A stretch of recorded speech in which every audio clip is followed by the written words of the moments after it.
bienvenue sur Exovideo dans ce cadeau.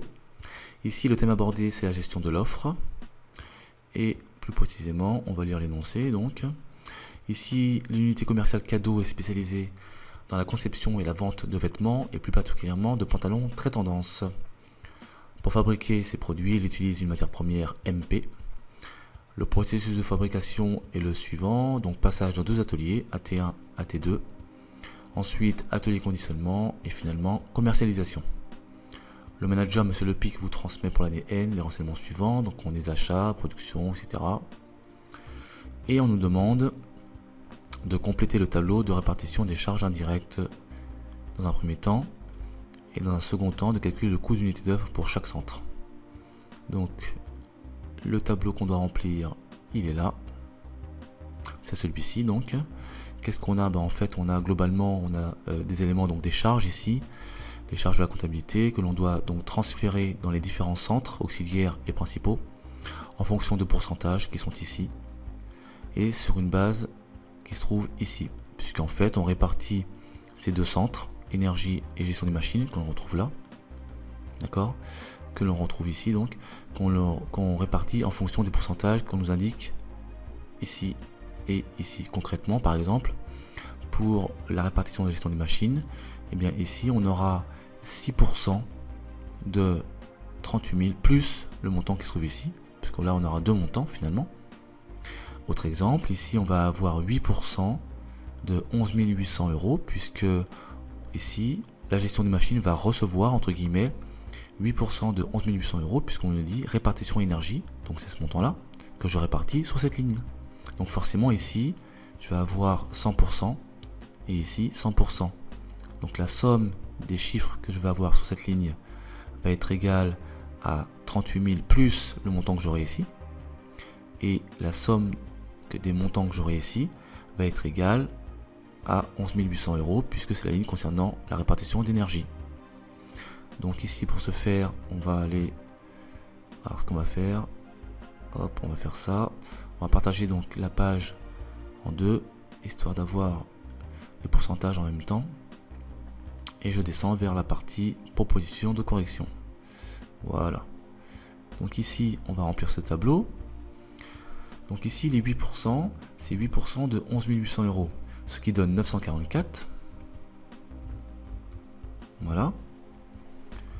Ensuite, je continue sur la ligne. Ici, c'est 18% de 11 800, puisqu'en fait je répartis l'énergie sur toute la ligne, donc 18% de 11 800 et ainsi de suite. Je fais la même chose pour la ligne répartition gestion des machines, c'est-à-dire que je vais prendre ici 6%, alors non pas de 38 000 mais 6% de 38 000 plus les 144 qu'on vient de recevoir. Et bien entendu ensuite ici je mettrai donc 28% toujours du total, etc. afin de remplir ma ligne en fonction des pourcentages que nous avons ici et du total 38 000 plus 944 qu'on vient de recevoir. Ensuite, sur la ligne totale répartition secondaire, je vais faire juste une addition des lignes précédentes. Ici, donc 8 000 plus 2124 plus 2280. Je vais avoir le total ici et ainsi de suite. Je vais maintenant m'occuper en fait de la ligne nombre d'unités d'œuvre. Alors d'abord, une explication sur l'unité d'œuvre. Ici, on a donc une ligne qui s'intitule unité d'œuvre. En fait, il s'agit de l'élément, je dirais, le plus parlant, le plus significatif en fonction du centre. Ici, par exemple, nous avons un centre qui s'appelle approvisionnement. Et bien, l'élément le plus parlant et le plus significatif, c'est le montant des achats, ce qui est tout à fait logique, hein. Ici, on a leur machine pour un atelier 1. Ici, on a le pantalon fabriqué, le nombre de pantalons fabriqués. Donc là, c'était le nombre d'heures. Ici, le nombre de pantalons fabriqués. Ici le nombre de pantalons conditionnés pour le centre conditionnement et ainsi de suite. Donc ici le nombre de pantalons vendus pour la distribution. Donc en fait l'unité d'œuvre, qu'est-ce que c'est? C'est l'élément qui représente le plus significativement le centre. Donc maintenant pour remplir la ligne nombre d'unités d'œuvre, eh bien nous avons besoin des éléments qui se trouvent dans l'énoncé ici, voilà. Donc en fonction de l'unité d'œuvre, on va avoir une certaine valeur. Donc ici concrètement on nous dit 1 euro d'achat. Donc je dois rechercher dans mon exercice le montant des achats. Le montant des achats ici s'élève à 50 000 kg multiplié par 60 centimes, pardon, ce qui donne un montant total de 30 000 euros. Donc je dois me poser la question, combien y a-t-il de fois 1 euro dans 30 000 euros? C'est tout simplement la division, 30 000 divisé par 1, en l'occurrence 30 000. Donc j'indique 30 000. Ici, ensuite on me dit l'heure machine. Donc je dois trouver le nombre d'heures machine. Ici, on m'indique heure machine utilisée 11 000 heures. Donc j'indique ici 11 000. C'est le nombre d'unités d'œuvre. Il y a 11 000 heures machine. Ici, l'unité d'œuvre et le nombre de pantalons fabriqués. Donc je recherche le nombre de pantalons fabriqués. Ici, je vois production, 22 000 pantalons. Donc j'indique ici 22 000. Le nombre de pantalons conditionnés pour le centre suivant. Pour le centre conditionnement, ici je vois 19 500, donc j'indique 19 500.